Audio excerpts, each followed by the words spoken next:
Hello, my darling, and welcome to today's story time. Today we are reading The Old Growth by Phee. He's a good friend of mine. Make sure to check out his stories.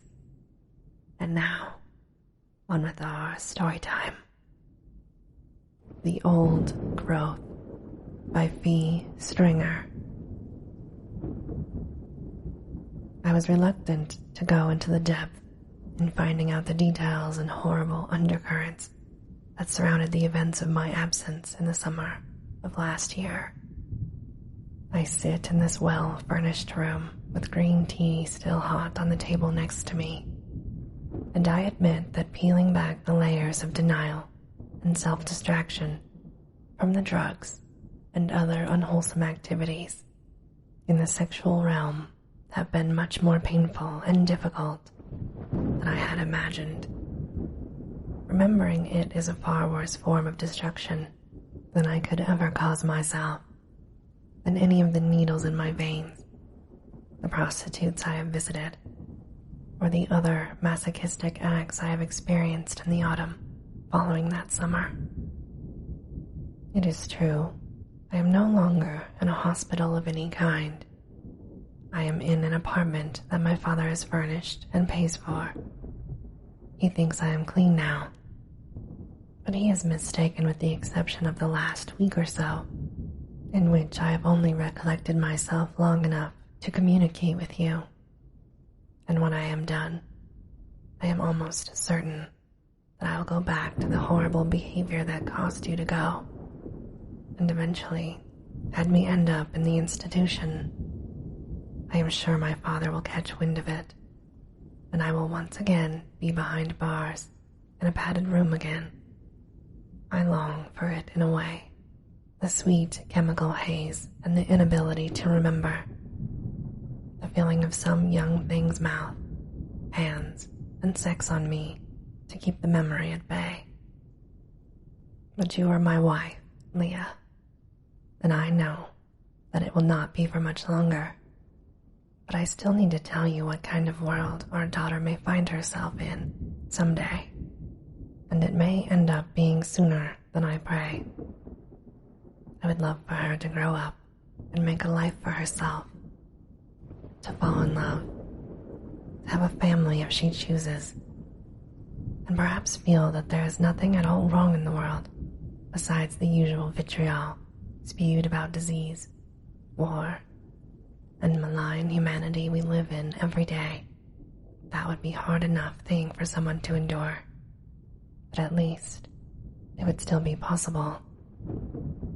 My obligation, though, is terrible, and I suspect it will bring you no joy to her or you, Leah. But I think it is necessary that I tell you both just the same, so she can someday use the knowledge to live her life however she may see fit. I suspect you will also have reluctance to even show her these words someday, as she is only a year and a half old, and will not understand any of them for quite some time, if she ever does, or for that matter, if I or you ever understand them either. It had started when I was hired by Cole. You know, he worked for the magazine a few years ago. Cole had gotten fired by the magazine around the time they switched over to becoming an online-only publication. But they told him that he had been doing too much with the company resources for his own projects and used that as an excuse to get rid of him. He had been working freelance since that time and gotten involved with some odd people. He was still copywriting and stuff, but only making about a third of what he used to. But he got that girlfriend of his, the really pretty one with green eyes, but it was always really pale, Brianna. She started getting him more and more work with all these strange groups that needed to get publications out and needed some stuff written up here and there for their lawyers and junk. I honestly am not sure what he was doing for the most part. Anyway, he needed a film guy for this one project, so he looked me up. This was right around when you were having the complications with our daughter, so we really needed the money for the co-pays. But you know all of that. When I had to take that last-minute trip to Alaska and stuff. I know you didn't want me to go. That might have been my first mistake, really. You said that it was okay as long as I stayed, that we would make it through somehow without the money. But I didn't listen. Instead, I told you I would be back before the baby was born, and I would send you money, and it would be for the best, and that I would only be gone for a few weeks. I was right about the money, but nothing else. We met in Anchorage, Alaska. Cole looked a strange combination of exhausted and elated at the same time. I had never known that such a state was possible, least of all for him, me being used to the more relaxed and zen Cole from years ago. He had a large cup of coffee and smiled when I sat down. "Eric," he began, "thank you so much for coming all the way up here. Flight okay?" "Yes," I said, shaking his hand, which he then pulled in for a combination handshake hug. As I sat down, I could not help but notice how stunning the late August light was. The sun in Alaska during the summer is often written about, but the words never do it justice. Although I was missing the whole midnight sun part of the year, it still had quite an effect. The flowers outside the window of the cafe had huge blossoms, almost as if they had been starved for light, and then had engorged themselves all through the season hungrily. "So Alaska, Cole, that seems a bit out of the way, especially for you," I said in a friendly way as a cup of coffee was set down before me. We both sipped the coffee for a few moments before he continued. "Yeah. Well, where the wind takes you can sometimes be Alaska, I guess," he said. I couldn't tell if he was feeling defensive or just tired. Yep, I agreed. I think being here is evidence of that. When I said this, he managed to chuckle. "Your email was a bit vague," I continued. "You said that Brianna found you this gig in an area around Umiat." "Yeah," he said. "A group up there is trying to get land rights in the area. They're having some trouble with some of the old oil and military stuff up there." "Okay," I said with a smirk on my face. "But what I don't understand is, and I'm not trying to sound ungrateful, but who would be doing anything up here, really? I googled the place, Cole. I mean, I had never heard of it until you mentioned it. But it looks like it's not even really a town, just a campsite for oil techs during the summer that used to be oil and government owned." "Yeah, that's right," he said, taking another drink of his coffee. He looked absent-mindedly out the window, to the large dog tied to the signpost, almost as if I had said nothing. They refuel planes there from time to time. I waited a beat, giving Cole some time to go into more detail. When that didn't happen, I decided to ask again. "I'm just wondering why you are here, and more importantly, why I am here with my gear. I've done some outdoor shoots before with people, and even some models. But if you are looking for some kind of..." I stopped, unable to find the words. "Some kind of what?" he asked in a tone that was so polite it almost made me furious. I sighed, hoping my frustration showed enough to be noticed, but was restrained enough to still feel polite. "Some kind of National Geographic shoot or something," I said. "I have some outdoor stuff, but if this is going to be like getting all up on polar bears, I'm not the right guy." Cole's focus returned again to the conversation from wherever his mind had wandered when I made my statement. "Oh, sorry." He cleared his throat. No, nothing like that, really. There was a sort of commune out there. Not in the camp, but a few miles away, kind of up the slope. They are trying to keep their home there, but it is technically not their land. They just sort of settled there a bunch of years ago. Okay, I nodded, feeling more agreeable now that he started talking. Some kind of Native American or Inuit group? Cole shook his head. No, nothing like that.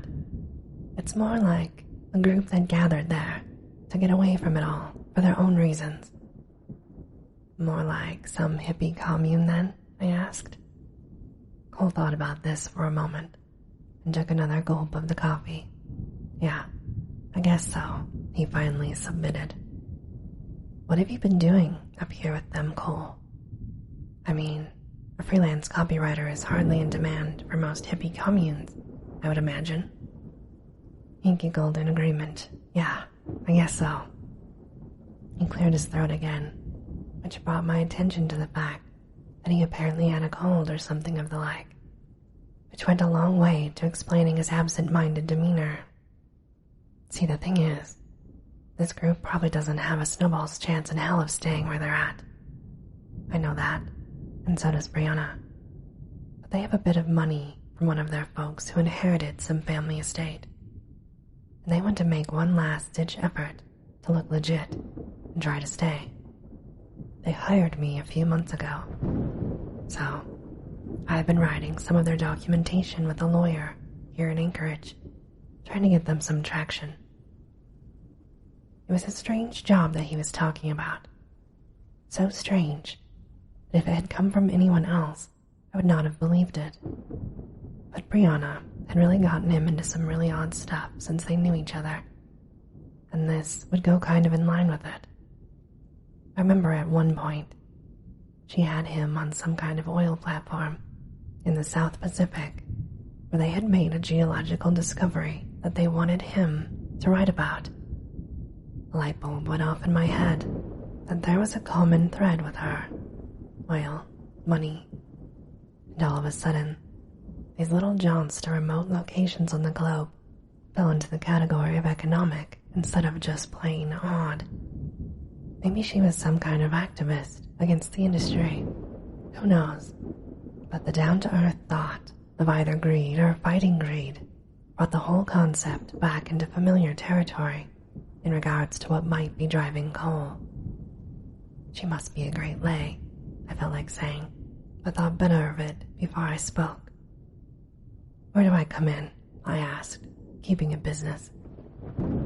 They want some photographs of their life and home up there taken. They make some arts and crafts. They farm some. Of course, some of it gets shipped there over the land, since there are not roads and such up there. But they mainly want someone to take pictures to capture their community and humanity. Arts and crafts, I repeated, now fully sure this was a hippie commune. So, they come up here in May and leave in September when it starts to get too cold? Cole responded, which I took as agreement. It still didn't make much sense to me. This was the Arctic Circle after all. And it was all this bleak tundra even in summer, when there was some green. There was a whole lot of nothing, which I guess was the point. There was a river. There were people, sort of, a few miles away. Why do you need me for so long? Again, not complaining. The money is great, but a few pictures usually only takes a day or two. When he didn't respond right away, I continued. Unless I'm doing some kind of extensive study on exotic northern lichens and inner-city penguin issues. Penguins are at the South Pole, Eric, he said flatly. His lack of humor in the statement made me feel a bit of bad taste in my mouth. The group, they have some odd need up there to be truly understood. Anyone who is their guest that want to stay a while, so that they will be understood. What do they call themselves, if anything? I asked. Exemplar radix. Sounds like a bad guy from one of those Tom Hanks movies. It's their dime, I shrugged. Just, with the baby coming along so soon, wanted to make sure that I wasn't going to be worshipped as some kind of Christ-like figure and have hippie chicks throwing themselves at me thinking it will make them immortal or something. In your dreams, he said with an honest laugh, this time putting me at ease. Leah is pregnant, he asked. Yeah. It's yours. This time I laughed. Before the plane was going to leave for the airfield, it occurred to me that I might be spending a couple of weeks with vegetarians and vegans, so I stocked up on some jerky and other unhealthy foods that would be bad for me with their sugars and chemicals. The radix would just have to deal with it. I had assumed that Brianna would be waiting for us and fly up, but Cole explained that she was already in the compound and we would be meeting her there. The quite remarkable landscape around Anchorage soon changed to the tundra and meandering floodplains in the northern part of the state. To call it otherworldly would have been an understatement, even though the land was lush this time of year. The unmistakable bleakness still shone through. The fact that the green fields of grass and wildflowers were visible from the plain did little to conceal the fact that most of the year it was dead and empty, a cold realm. The earth here looked so untouched by man that one almost forgot that we were breathing the same air that they were in Boston and Bangkok. Only the occasional structure or discarded metal from oil drums broke the visage. It was strange listening to Cole talk about the scientific aspects of the area. Not just the oil, but the way that despite the bleakness, how life clung to the area, even if it was just dormant under the ice and snow of the season. How a lot of life had been unknown until recently, and that only through some of the more modern technology we even knew anything about it. As I listened, I noticed that Cole must have been even more sick than I had originally thought the day before. His eyes were bloodshot, and his skin was clammy. I asked him about it, and all he would say really in response was that it had been something he had been fighting on and off for the last few weeks, and the beer the other night probably did not help. I called you the night before and left a message. I told you that I loved you and that I would be out of cell range for quite a while. But I don't know if you ever got that message because it never came up. I think even then I could sense something was going on with me, that something was wrong. When we were in that plane, my skin was almost trying to warn me. I kept getting chills and dryness in equal intervals. I kept on having to drink water. If I had been a little bit smarter, I could have read these signals more accurately. But I was still just thinking of how much they were paying. I just blew it all off as pressure changes and general jet lag. We landed at the airstrip in Umiat and had a meal in the dining commons. I checked my email for what ended up being a long time. The people there were friendly enough, so I remember. But they did not have so much to say, honestly. They looked at Cole with distrusting eyes, however. He ignored it for the most part. But I could feel that same distrust in their eyes as they looked at me as well. I knew better than to create a problem, though. So while we waited for the ATV to come and take us to the compound, I went for a walk.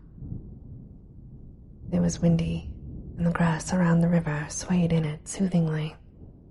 I think you would have loved it, to be honest.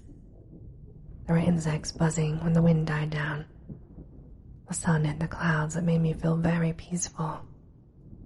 At the same time, I still felt that miasma everywhere I went, like there was always something else that was aware of me. I know this is a paranoid feeling for a lot of people with mental disorders, and how I acted and will most likely continue to act when I return will probably support the theory that I am mentally ill that most people who know me seem to share. But I assure you, Leah, this was different.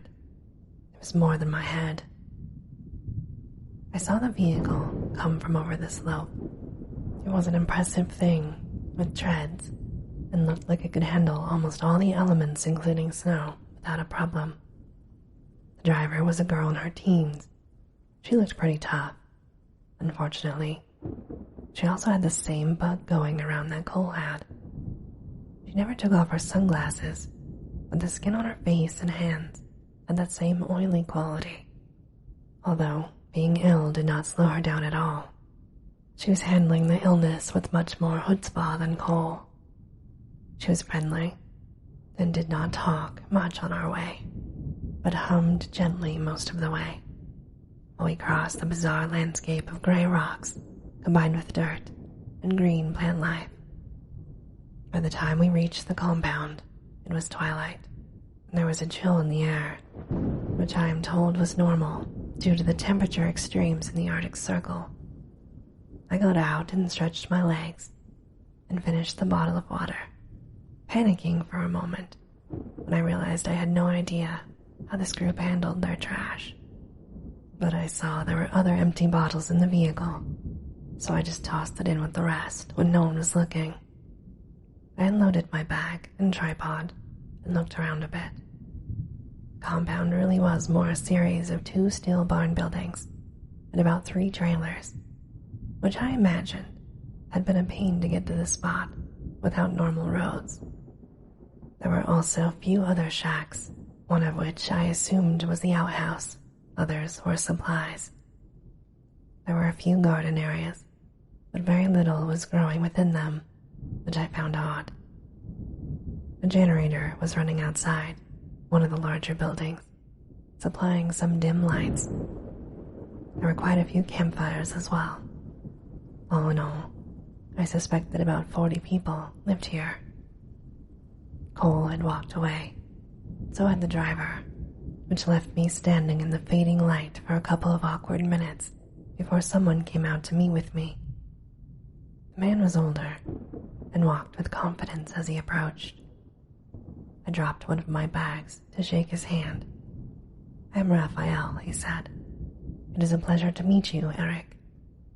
His body language showed that he was very self-assured, but his voice had almost no power. It was nearly a whisper, as if he were barely able to get the words out. He picked up a few of my items and gestured towards one of the powered trailers. As we walked to the trailer, I looked around and did not see Cole, and around the fires, there were very few words being spoken. I half expected some hand drums and an acoustic guitar to start, but the folks around the fires were silent. They appeared to be lost in some kind of meditation, as I could hear that all the breathing was in sync from the occupants. The inside was very dim, which was to be expected given the fact that it was all runoff from a generator. But it was also very musty. There were several air fresheners hanging from the ceiling to try to help, but it added to the miasma instead. I put my things away and stepped outside, wanting a cigarette for the first time in 15 years. It was almost dark now, in the amazing Alaskan sky and stars. Then the wind picked up, and I zipped up my jacket. Cole finally approached with Brianna with him. They were holding hands, which is odd for Cole, even in the best of circumstances with a lady. But Brianna had changed a lot about him. "Liking it okay?" he asked. "Yeah, it's cozy. But where does everybody else sleep? There are only a couple of other trailers, and I doubt all of them could fit." "We sleep in the main building there," he gestured. "Kind of a dorm-like thing." "We?" I noticed that he had associated himself directly as one of the Radics. He looked at Brianna and then continued. "Yeah, well, it just started to make more sense, you know." I didn't know, but was not going to press him in front of his girl, who undoubtedly was at the controls of this particular episode of Cole's life. "Okay," I said, with a small shrug. Brianna finally spoke with that indefinable accent she has, if you remember. Somewhere between Slavic and Californian, if that's possible. We thought you'd be more comfortable here with your privacy. I could not help but think once again how intense her eyes were. Thanks, I said, breaking into a polite smile. I was beginning to feel like the unwitting guest being shown to his room in the haunted castle. I actually giggled at the thought for a moment, until I realized that it was not really that far-fetched.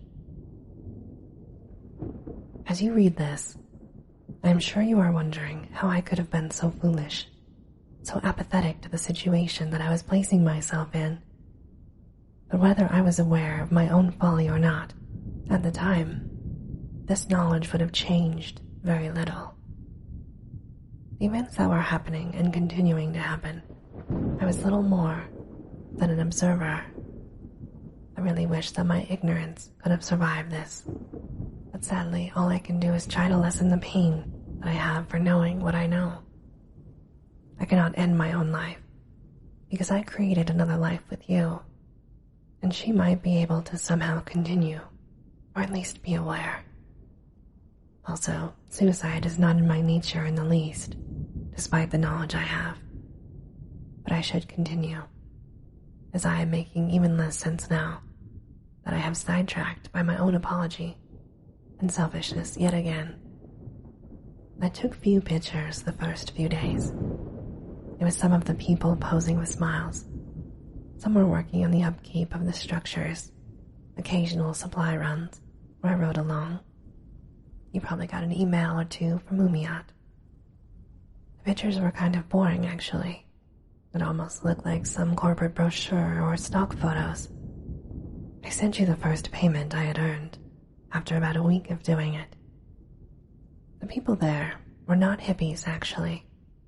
They were a bit closer to Amish, to be honest. And after the first day or so, Cole made no attempt to hide the fact that he was considered a member of them. When I say Amish, I don't mean in the whole sexually repressed sense.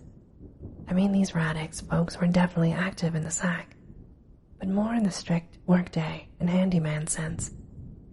They had these little statues carved out of the wood that were on several of the tables and shelves around. I guess I would call them totems. I didn't ask about them at first. I was on their payroll, and therefore I was not going to start to take pictures of stuff that I was not told to, like a journalist or reporter of some sort. But still, curiosity was in me. When I looked a bit closer at some of these objects, they were smooth and made from some kind of hardwood. They did not appear to represent any obvious person or animal, but it had a kind of familiar feeling to it, just the same. Maybe I saw something in a book somewhere. A few of these totems looked like aquatic creatures, I suppose, and there was one that looked a bit like a model of a cell from a biology classroom, but the shape was very organic, lifelike almost.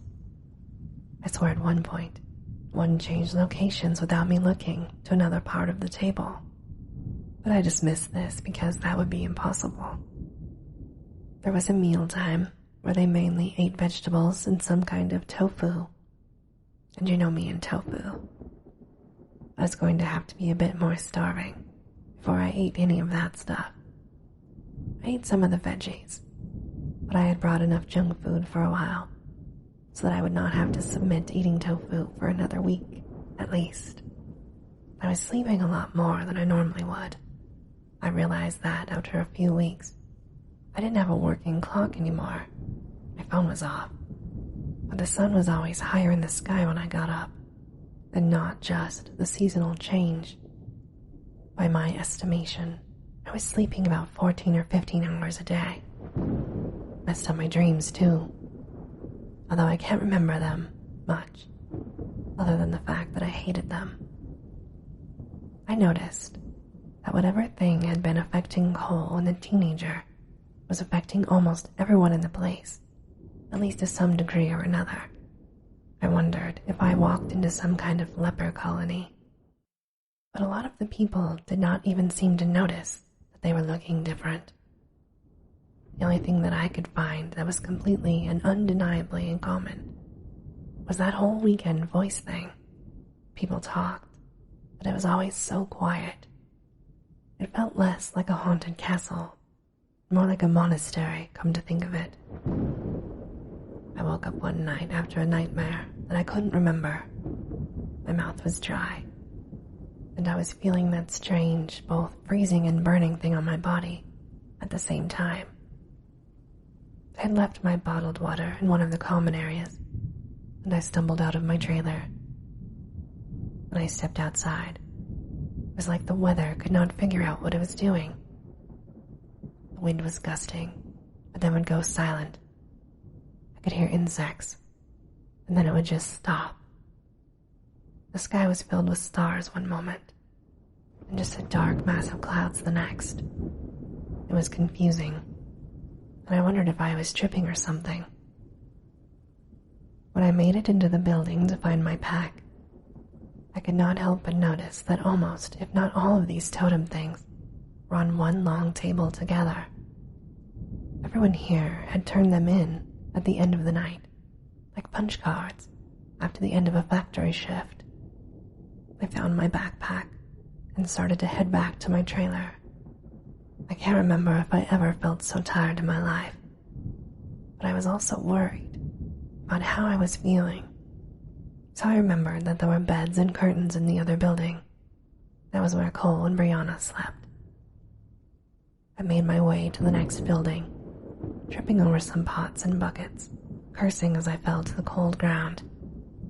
I got up and found my way to the door. When I walked in, it was so silent that I instantly knew there was no one there. All the beds were empty. I think I was alone in the camp. I went back to bed and I slept, but my illusions of safety were starting to fade away. There was some kind of sickness here, although not acknowledged. There was a cold here of some flavor. I hated it, but I would have to try to find out what was happening, or leave sooner rather than later. I have a cool head, and I still had a cool head when I realized I was alone. This was not as odd as it looked, I told myself. This was an odd group with an odd religion of some kind. I didn't really talk about it much. Maybe they were just on some nature thing, or in the outer grounds around the fire telling stories, in their very hushed voices. When I got up, I went to find Cole. The sun was out and the flowers were soaking in the light, like they had been a week ago at the cafe. Cole, Brianna, Raphael, as well as several of the other Radix, had gone down to meet the supply boat, down at the river for some more seeds, fresh produce, and some other items to help them keep up with their maintenance. Getting Cole alone was a hard thing to do. When the others went to the boat, I seized the opportunity to speak with him, even if it was just for a minute. I used the excuse of wanting to show him a few of the pictures I had taken on digital format. He assured the others he would be there in a moment to help with the boxes. "Cole," I said, with some urgency in my voice. "What did you want to show me?" he said in that damnable whisper. "I have enough pictures already to supply a scrapbook store for a month." I lowered my voice. "What the hell is going on here? Why did you really bring me here? And don't tell me some bull about it being about getting to know life up here either, because you guys don't hardly talk about it all. Anyway, what do you want?" He looked worried for a moment as he licked his lips. "It's just like I said. I mean, that's why you're here. You're getting paid, right?" "Yes, Cole. But there is something else you're not telling me. You don't need a live-in photographer, no matter how charming you think your group is. What has Brianna gotten you into?"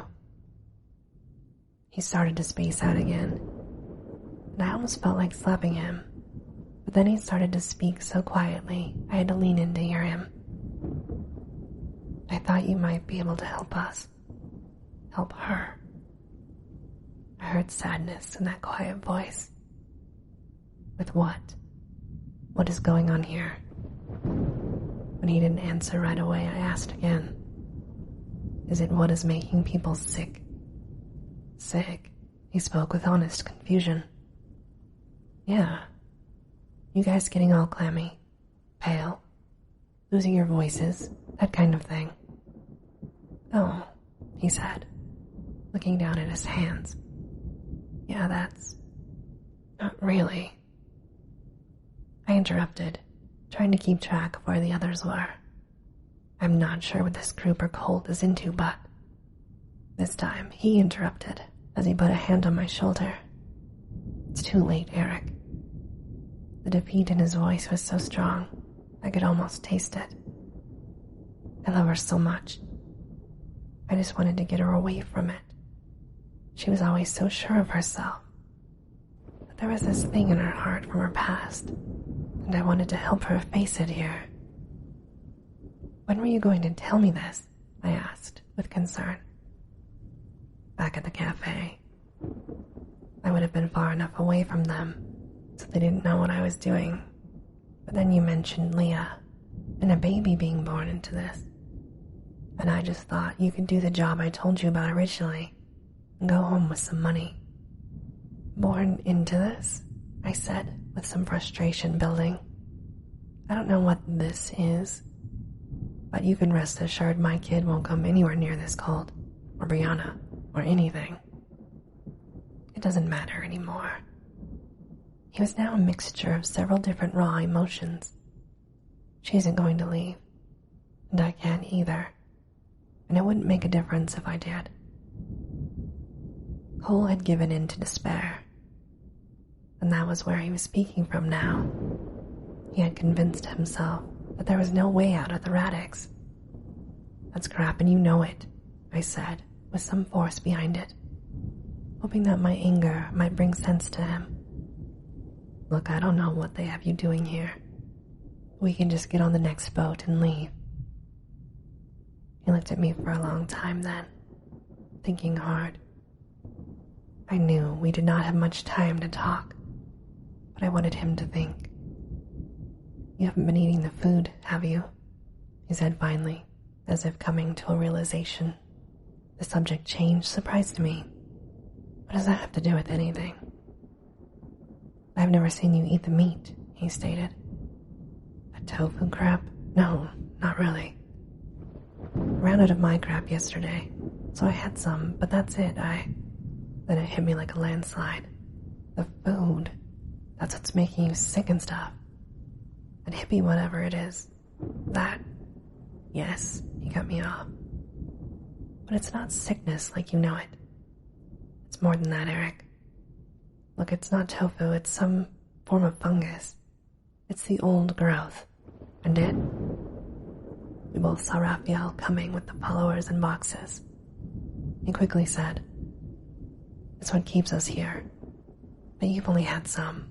You can still get out of here. I lifted my camera to show a picture of one of the women picking flowers. Shelley here. I think she should be the face of you guys.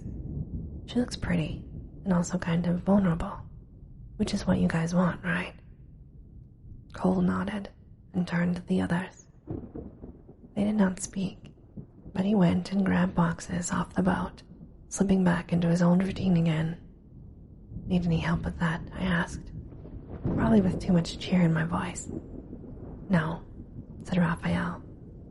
He turned back to his task. Cole did not say another word to me the whole way back to the camp. But I had a lot more information than I had earlier. The cult had been drugging its people with mushrooms, or the equivalent thereof. It sounded like they got their people addicted to it for loyalty and control. Same old story. I thought to myself as the boxes were unloaded. I only had one serving of the stuff, so I was not drinking the proverbial Kool-Aid. The fact that I had put that venom in my body, even if it was just a little, had me worried though. I made a note to get a physical when I got home. If they were processing this stuff, it also explained why I'd been sleeping so much. It was probably in everything I touched around here. I was so foolish for thinking that I could do anything other than leave. That's what I should have done, I know now. But you know me. That never leave a man behind manly crap that my father, the Marine, had put into my head for all those years started kicking in. After we got back to the camp, I decided that in the next 2 days, I would find some way to get Cole out of there and be a hero. I envisioned all sorts of stupid stuff, like me and Cole sitting around, having a beer, thinking back to these times and what a crazy thing I did. That night, I got myself a coffee, a lot of coffee. The next boat would be coming in 3 days, and I would get us out of here. Coming up with a plan meant that I needed to find out what happened here at night, so that I could find the best time for us to leave and get back to the Umiat oil camp. I had brought my own coffee, and I was reluctant to use their water, so I made sure that I boiled it for a while before using it for anything. I watched the windows for a few hours, on and off, trying to find the moment that they left. Hours passed with no events.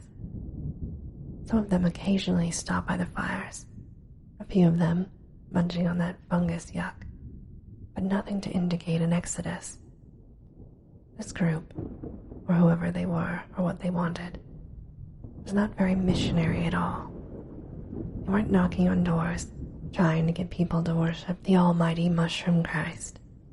They never showed any interest in me joining their cult either, so maybe they would not care much if Cole and I left. Being in this far over my head, sometimes it's hard to tell which way the surface is, and somehow, I just kept going deeper down.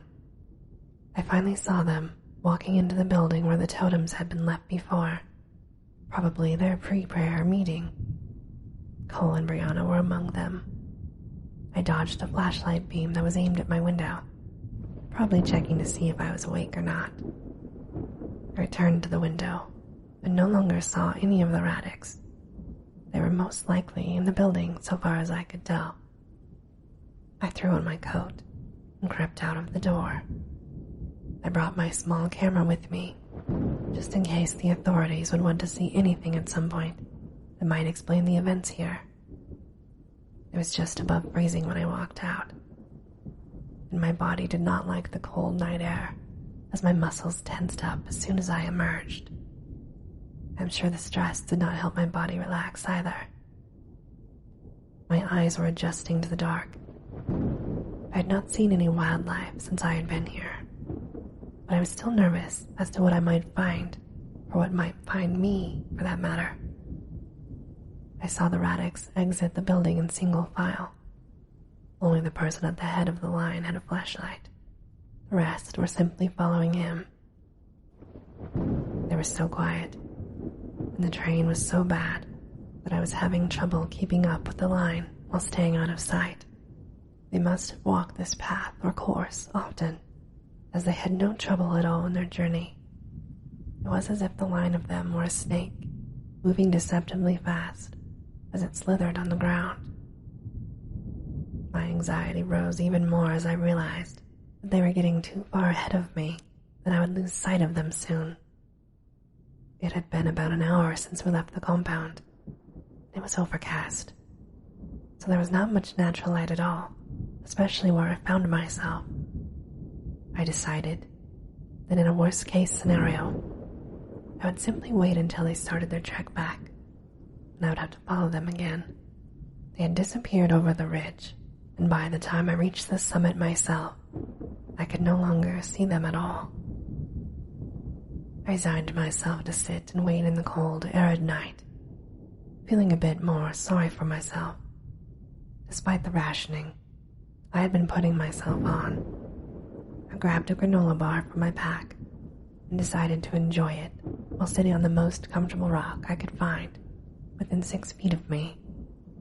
I felt a bit like I was in prison that night, but the walls were just an endless sea of black landscape all around me.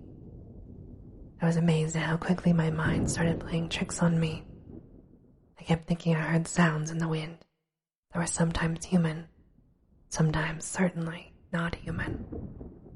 Every time I tried to focus with my senses on something, though, it turned out to be nothing. Even my eyes were betraying me as I swore I saw indistinct shapes moving in the distance. But the darkness was so pervasive that I dismissed it as me being paranoid. It was very hard to tell how much time passed in that place, but I am pretty sure it was at least an hour, maybe 2. I don't think I've ever cursed so much in my life as when I sat there. Finally, though, I saw a light from another ridge that must have been another mile at least away from where I sat. It was not the expected flashlight, though. This was something more fundamental than that. You see, the clouds were clearing on the horizon and the moon was rising. The entirety of the scenery and landscape became clearer. I felt better knowing, at least, that my footing could be a bit better routed. But the bleak vista was still disheartening, and I was still just as lost as before.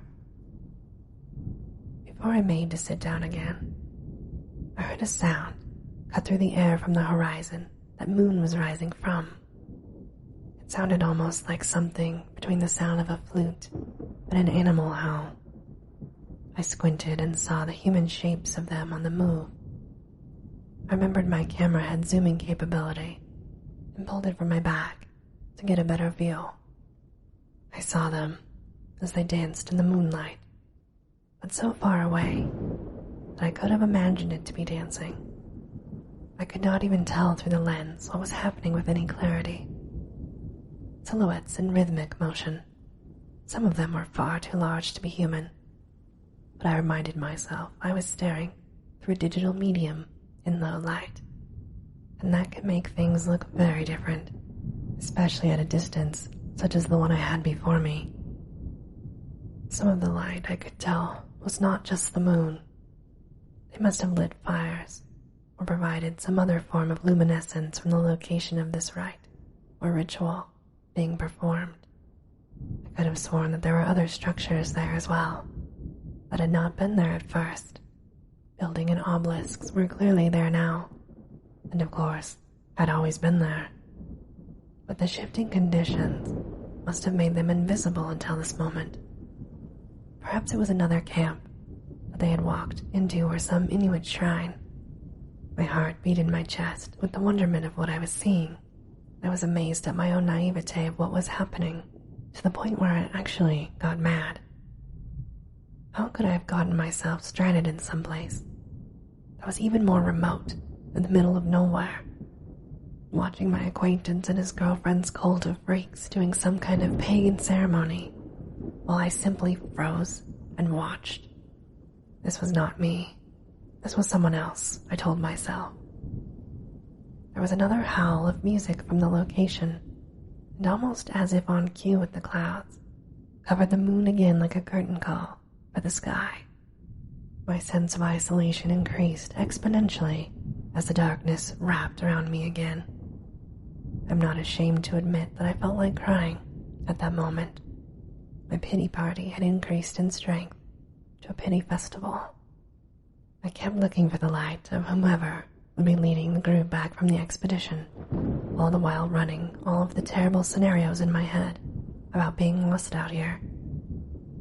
Finally, I saw the flashlight beam coming back in the ocean of darkness up ahead. I hid behind my rock, while keeping my eyes on the light. The procession traveled by me at its oddly fast pace, while I looked on from about 10 feet away, trying not to be seen.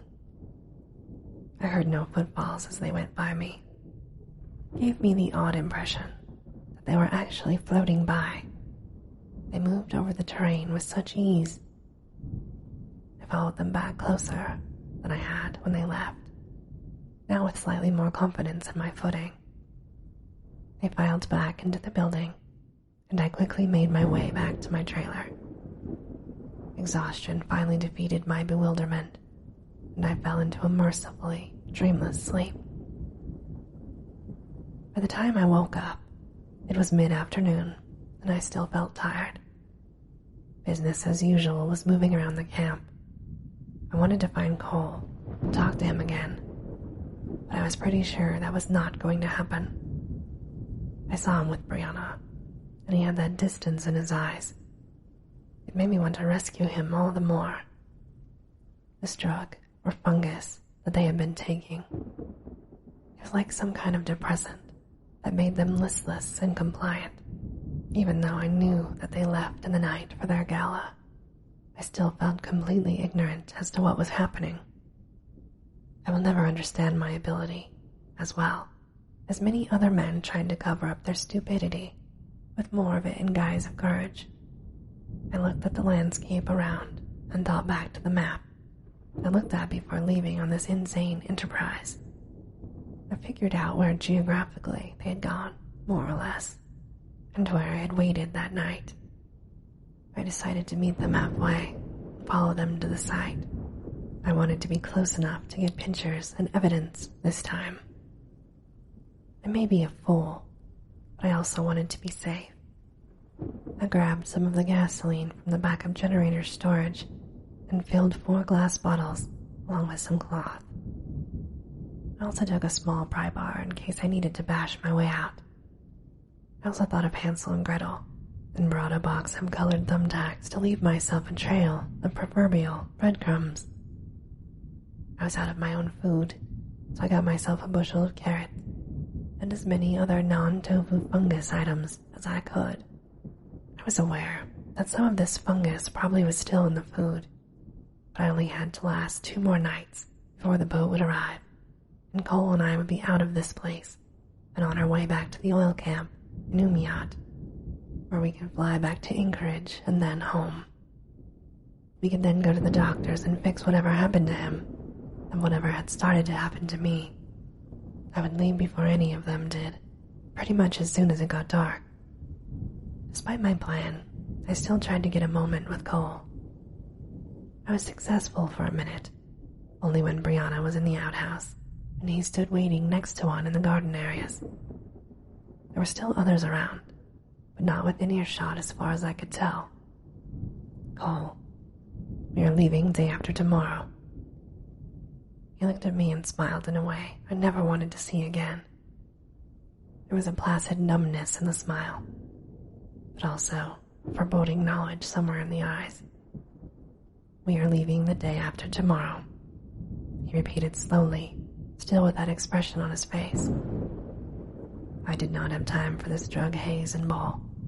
Yes, so be ready, I said, holding my emotions in check again. You aren't ready, he said. A tinge of the sadness returned as he said this, but the smile still remained. I don't get it, Cole. What the hell do they want? Desperation cracked my voice as I asked the question. It's nothing to do with want, Eric. It just is. And we eased our pain. I was about to ask more, but she emerged from behind and looked at me with that confident smile that I had grown to hate from her. All of her perfect beauty had rotted in that smile. I am not immune to the fact that Cole was not even someone I knew all that well before this. And I still didn't know him well during this either. I'm not sure why I found such a thick-headed need to save someone I hardly knew. But I was so stubborn about this whole awful business. I was not looking back. I would return home to you and be there when our baby was born and feel like I was starting my fatherhood on the right foot by saving him. I thought if you knew all of that, I would be forgiven for leaving and barely speaking to you. I began my hike at dusk, making sure that no one saw me leave my trailer. I am sure now you are having trouble picturing me in this role. A city boy in the Arctic Circle, going on a nocturnal rescue mission into the unknown. For some reason, I felt very alive at that moment, and feel very alive now as I write these words to you. But feeling alive has taken on a terrible meaning for me now. I felt warmer than the last trip and covered the distance faster this time as I moved in the darkness. I found my rock and checked my camera equipment again. Somehow in about 2 weeks, I had adopted the roles of photojournalist, outdoorsman, conspiracy uncovering adventurer, and total fool all at once. I could barely fathom what I was before that moment. The procession of the Radix came on cue a few hours later, and I followed behind them for the next half an hour, still brimming with self-confidence and hope. I'm not sure if my stealth skills were actually sufficient that night, or if they honestly did not care if I knew at this point, but they gave no indication that they noticed at the time. I was down the ledge from them. They had stopped walking and were standing, still looking down into a crater or chasm of some kind.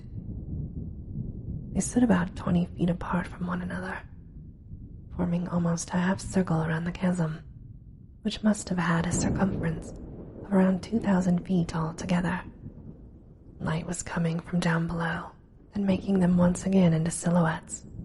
The moon had not yet emerged from its place on the horizon, so the light from underneath was currently the only source. The light was an odd, shifting thing, and from where I watched, I could see the reflection of the light on some of them. Yellows, greens, and gray illuminations were first, but it quickly altered even more into a phantasmagorious spectrum of colors that I can think of no sufficient name for. I took a few pictures, but only managed to get the outlines of the people standing there. I picked out the shapes of many men and women, including Koval and Brianna. It was starting to snow and to rain at the same time, and I realized I would get no assistance from the moonlight. I had no idea what was happening, still from my lack of a vantage point. I made my way uneasily to another point around the chasm, where none of the followers stood, and was able to see more of the other side of the geographical hole. I restrained a gasp as I saw that other figures were indeed populating other parts of the rim. My first thought was that this was another camp of the Radix that had marched from a different location, but the light as it struck them through the precipitation coming from above made it harder to make out. The only thing I could tell was that I was wrong somehow. The structures of their bodies and faces were all out of proportion, like looking at someone through warped, tempered glass. I saw movement from a few 100 feet away.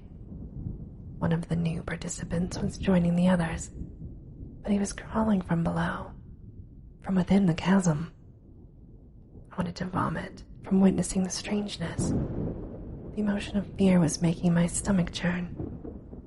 Instead, I lifted the camera and desperately tried to capture the images of the figures.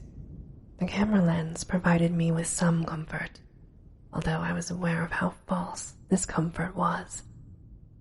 But having the man-made plastic and electronic device between me and what I was seeing, at least for a moment, made me feel a bit further away from what I was watching. I could almost pretend I was an observer from a distance, instead of being only a few feet away. The weather wavered for a few seconds, letting up from the precipitation. I was soaked, but did not notice. You see, I was looking through camera, and the lens was zoomed just enough to see one of the faces of the figures that had emerged from below. What I saw made me let go of the camera, and it fell to its position hanging from my neck. I screamed at that moment from what I saw, but the scream was drowned out by the sound I had heard the night before, as it emitted from the earth. The face that I saw was far from human, you see. The eyes were sunken back into black orbs.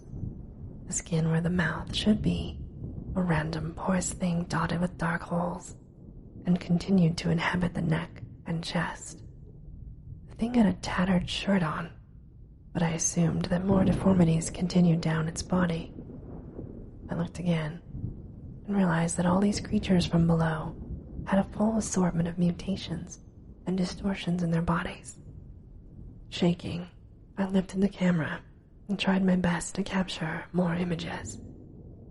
It was evident that these beings at one point had been human, or at least had appeared human, as all of the ones I could see had scraps and remnants of man-made clothing on their hideous bodies. I turned my attention back to the humans from the Radix that I had followed. They were looking down, wide-eyed, into the light of the crater, showing nearly no emotion at all, other than a slight wonderment. I did not want to see any more. My sanity was now questionable, but my camera was locked onto the scene, and as if on instinct, I could not move. Instead, I just watched and took more pictures. All of the figures began to sway in the now pulsing light from below. The dancing I had witnessed from the previous evening, no doubt. To my growing terror, I found my own body reacting in a similar way. However, not to the degree of the others, but unmistakably, whatever was down in the pit had influence on me as well. It was hard to restrain from movement myself as the vent continued. The beings from below were writhing in the light, their bodies swelling and contorting in either terrible misery or ecstasy. The still human members of the camp where I slept were not nearly as affected, but instead just continued to move with the pulses. Other movement began to draw my attention from the rim of the abyss, accompanied by a new sound that reminded me of twisting branches in the wind. There was some kind of growth of polyps and tendrils emerging around the bodies. These shapes increased in size and length, wrapping themselves around both sets of figures, neither side showing any protest whatsoever. At the same time, more geometric structures from below were rising from the center of the chasm. The obelisks and pillars made from unknown stone shone themselves, covered with carvings of long-forgotten languages and glyphs. These prehistoric temples were themselves covered with the horrible and slithering alien organic forms from below. The old growth. I remembered from my conversation with Cole. This was the old growth, and it was bringing with it lost eons of dreadful life and relics from whence it came. Some of the creatures were being lifted into the air by fungal things as I watched. The human participants I saw had the fungus tendrils and extremities making its way into their open mouths, where it filled them with its loathsome, ancient life. I finally did vomit then. I realized what they had been consuming as their main course, and what was in the air, and what I had willingly eaten a small amount of, was this old growth. I felt it in my body. It was what had been compelling to sway with the light, and what had drawn me here to this place. No more pictures were being taken as I tried to recover from my retching. Cole and Brianna were descending into the pit below. I understood now that they were to join the ranks of the other creatures who waited below to assert themselves the following night. All heroic illusions shattered as I saw any and all hope of recovering him disappear, if there was any to begin with. Before I turned to run in pure delirium, I saw other creatures of enormous size and maddening appearance rising from below. Eyes, tentacles, mouths, claws were among the unnameable features bathed in the mystical light from below. When I saw that some of the fungal life had almost reached me where I hid, I ran into the blackened wilderness then, my mind finally succumbing to what I had seen and what I was feeling. The only small shred of gratefulness was that I had not been brave enough to look down into the pit itself, into whatever subterranean void the old growth had been waiting for countless millennia to emerge. Seeing what was below, any more than I had already, might have killed me where I stood, or worse, paralyzed me into allowing the old growth to consume me as well. I heard the second note flute howl into the distance as my frantic retreat continued. The visions of the old growth that I had taken into my body still urged me to return, and with it, visions of cosmic depths of the universe from which it had come and created itself here all those inconceivable ages ago. Worlds with cities covered with the detestable life littered space and time, and it was now awakening from hibernation to exert itself once again. I am not sure why it went dormant in Earth for so long. Perhaps an asteroid strike or some other cataclysm, but it is rising now. I had been found after 2 days by the river by some Inuit fishermen. They had found me unconscious, barely alive from exposure and other injuries that had undoubtedly happened during my delirious and crazed wanderings over the untouched land. It took weeks, but they treated my wounds and nursed me back to a modicum of health before taking me back to the camp at Umiat. When I was able to speak, I was taken back to Anchorage, where I was given a more thorough medical exam. They found nothing out of the ordinary physically, save for a slight clamminess to my skin and my voice being weak. They told me this was due to the exposure to the elements, but I knew what it was. I could not tell them of the old growth because they would not believe me. You see, my camera had gotten too wet and the evidence lost, with no way to prove what had happened. This is why I turned into the person you were forced to leave. The drugs and sensations are what have been keeping the visions and sickness from taking hold. The more extreme the activity, be it heroin, sex, or worse, are the only things that have slowed it down for me. So when I am finished here and leave this place, I'll go back to that hedonistic existence until it kills me.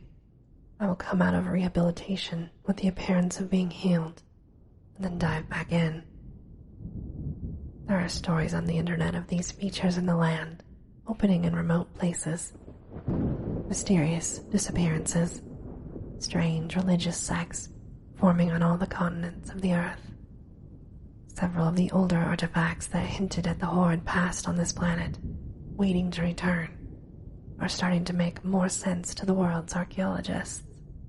It is only a matter of months or years until someone important will notice far too late that we are all lost to the old growth. It will consume us all with its version of life and will until humanity itself is nothing but a forgotten thing, a layer of strata in the rock with no other evidence that it may have existed at all. I only pray that it takes its time and our daughter may live a life before this happens. I am sending with this writing the memory card from my camera, just in case you have better luck recovering the images, and maybe you will actually believe my account of why I am the way I am, and why I have done what I am doing.